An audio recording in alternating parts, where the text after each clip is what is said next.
E licitante, tudo bem com você? Você sabia que o balanço patrimonial pode ser o vilão da sua habilitação nas licitações? No vídeo de hoje, eu vou te mostrar as principais polêmicas sobre esse documento contábil e como evitar cair nas armadilhas que tiram muitas empresas do jogo das licitações.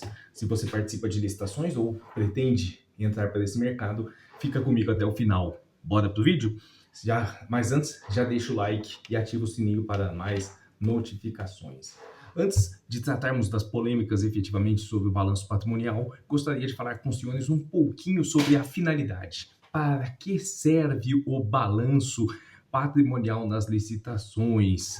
O balanço patrimonial, senhores, é um documento exigido nas licitações para provar o que nós chamamos da habilitação econômico-financeira da empresa.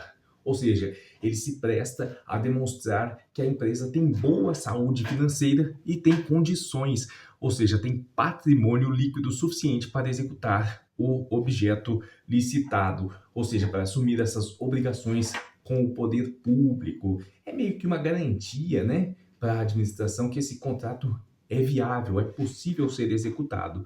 E aí, para isso, a administração analisa a saúde financeira da empresa através dos números, através do balanço patrimonial.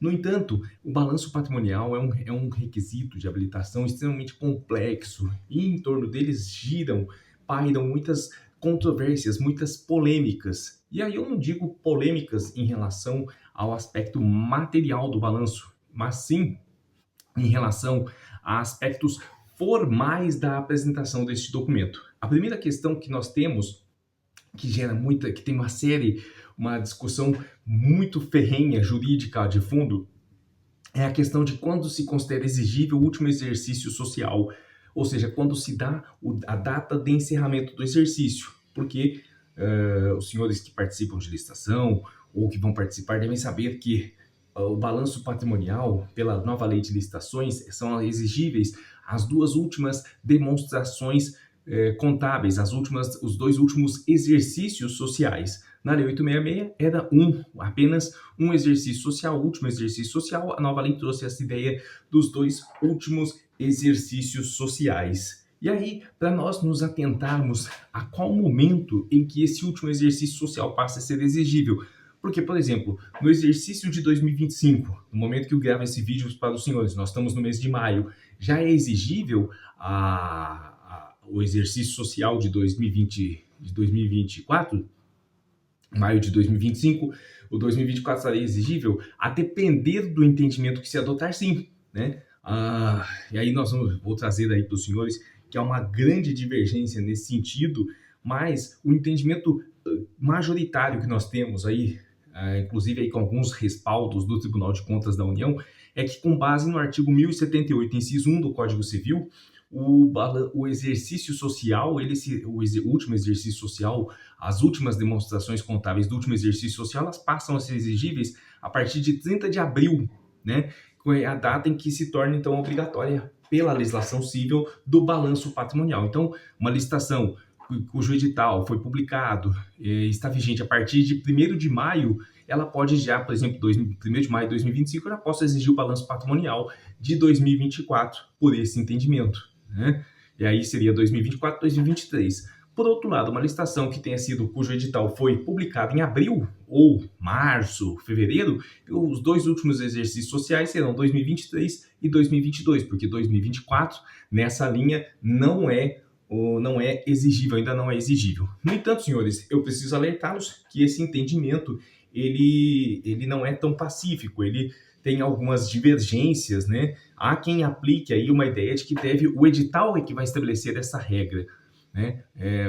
Temos até acórdãos do Tribunal de Contas da União nesse sentido, e há uma terceira linha interpretativa, no sentido de que esse exercício social seria exigível somente com a aplicação já do último dia do mês de junho, que é a data para fazer a escrituração contábil digital, o famoso SPID, né? Com essas alterações aí do entendimento aí que veio com algumas regulamentações, instruções normativas da Receita Federal. Esse entendimento, há uma certa ressalva em relação a ele, porque ele estaria se baseando no quê? No ato infralegal, não necessariamente na própria lei.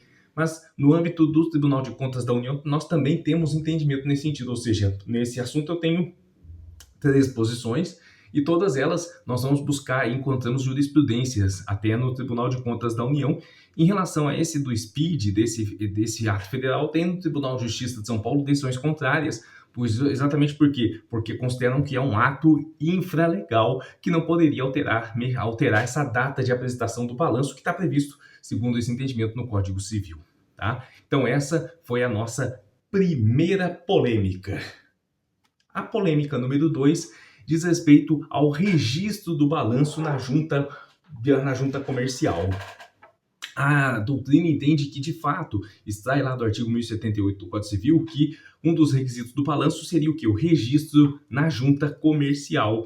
No entanto, alguns entendimentos dos tribunais, eles acabam por relativizar essa exigência do registro, sobretudo dependendo da redação que consta do edital, né? Se você tiver um edital que traz aquela exigência balanço patrimonial na forma da lei, essa exigência ela é extremamente genérica, ela não exige esse registro necessariamente, e aí o que acontece é que alguns tribunais afastam porque a finalidade do balanço não é provar a boa saúde financeira da empresa. Se eu consigo provar por outros métodos, por que exigir o registro na junta comercial? Seria uma mera formalidade, ou seja, a forma teria mais força do que a própria finalidade.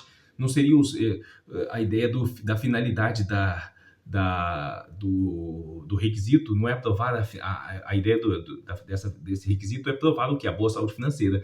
Mas nessa interpretação eu acabo valorando de forma muito pessoalizada a própria ideia do balanço. O balanço acaba tendo mais força do que a própria ideia das demonstrações contábeis. Uma terceira polêmica que gira em torno ainda do balanço, ainda outro aspecto formal. Terceira polêmica, então, senhores, é a ausência de termo de abertura e encerramento. Os editais exigem, né, como já disse também, que esse balanço venha acompanhado do termo de abertura e de encerramento do livro diário. Entretanto, como já nós falamos que são temas polêmicos, nós temos decisões judiciais que consideram indevida a inabilitação por ausência destes termos, sobretudo nos casos em que o edital se limita a reproduzir como exigência, como já disse para os senhores, da apresentação do balanço patrimonial e demonstrações contábeis já exigíveis e apresentados na forma da lei. Então, em relação ao termo de abertura, nós temos a mesma polêmica em relação ao registro. Alguns julgados entendem que isso é uma formalidade, uma forma em si mesma, que não atende à finalidade. Se eu consigo, então, analisar através da documentação que me é entregue, que é apresentada na licitação, se o ente público consegue analisar a viabilidade, a saúde econômica da empresa, não há por que você inabilitá-la, excluí-la do procedimento licitatório por uma questão meramente formal. Agora, é claro, é importante sempre observar o que dispõe o edital, porque o edital, como ele faz lei entre as partes, se ele exigir, nós já temos um enfraquecimento dessa tese e a ideia da vinculação ao instrumento convocatório poderá ensejar a sua exclusão do certame licitatório. A quarta polêmica, que eu ainda destaco como uma polêmica, porque nós temos algumas questões ainda da 866, que surgiu na Lei 866, mas ela foi pacificada na nova lei, que é a questão do balanço patrimonial da empresa recém-constituída. Uma questão interessante que surgiu na Lei 866 foi: empresa recém-constituída pode participar de licitação? Porque a Lei 866 dizia: eu preciso do balanço patrimonial e as demonstrações contábeis do último exercício social. Mas a empresa recém-constituída, ela não tem último exercício social ainda. E aí surgiu quem interpretasse e falou: não, ela não pode participar, porque ela não atende esse requisito do balanço. Mas uma outra linha interpretativa, mas veja bem, você está excluindo, você está restringindo a participação porque ela não tem experiência. O que pode acontecer, até fazendo um parênteses aqui, é que essa empresa recém-constituída, ela pode até conseguir participar sem balanço, com balanço de abertura que nós vamos ver que foi consolidado, mas ela não vai ter, se essa licitação exigir uma experiência, uma atestado de capacidade, é evidente que ela não vai ter essa capacidade técnica para poder executar o objeto, mas não é por falta de balanço, tá? Então se consolidou esse entendimento no sentido de que, olha, a empresa recém-constituída pode participar? Pode. Ela vai apresentar um balanço de abertura, né? Que são os termos de abertura e encerramento aí, e essa solução ela foi incorporada, como eu já disse aos senhores, pela nova lei de licitações, que nos diz lá no parágrafo 1 do artigo 65, as empresas criadas no exercício financeiro da licitação deverão atender a todas as exigências da habilitação e ficarão autorizadas a substituir os demonstrativos contábeis pelo balanço de abertura. Por fim, uma das últimas polêmicas que nós temos em relação ao balanço patrimonial é o balanço, a obrigatoriedade ou não das microempresas, das microempresas e empresas de pequeno porte, de apresentarem balanço patrimonial. Essa polêmica surgiu em razão aí de uma evolução legislativa aí do Estatuto Nacional da Microempresa, que ocorreu em 2006, mas esse é um tema um pouco mais extenso, que eu vou deixar para tratar com os senhores num outro vídeo aqui no nosso canal, tá ok? Então foi isso, esse conteúdo, se esse conteúdo te ajudou, né, você pode compartilhar com outras pessoas que passam pela mesma situação, você pode curtir e se inscrever no nosso canal para acompanhar os nossos conteúdos, né? E se você quiser também ter acesso a mais conteúdos sobre licitações, você pode também acessar a nossa comunidade Elite das Licitações, cujo link está aí na descrição, e lá na comunidade Hotmart, se você for um valor lá de módico, um valor mensal, você pode então fazer parte dessa comunidade, um local onde nós compartilhamos materiais, peças processuais de impugnações, recursos e artigos doutrinários e jurisprudência, tudo sobre licitações para facilitar a sua vida nos certames licitatórios. É isso. Eu sou Renato Pessoa Manussi e ficamos por aqui no nosso vídeo de hoje. Forte abraço.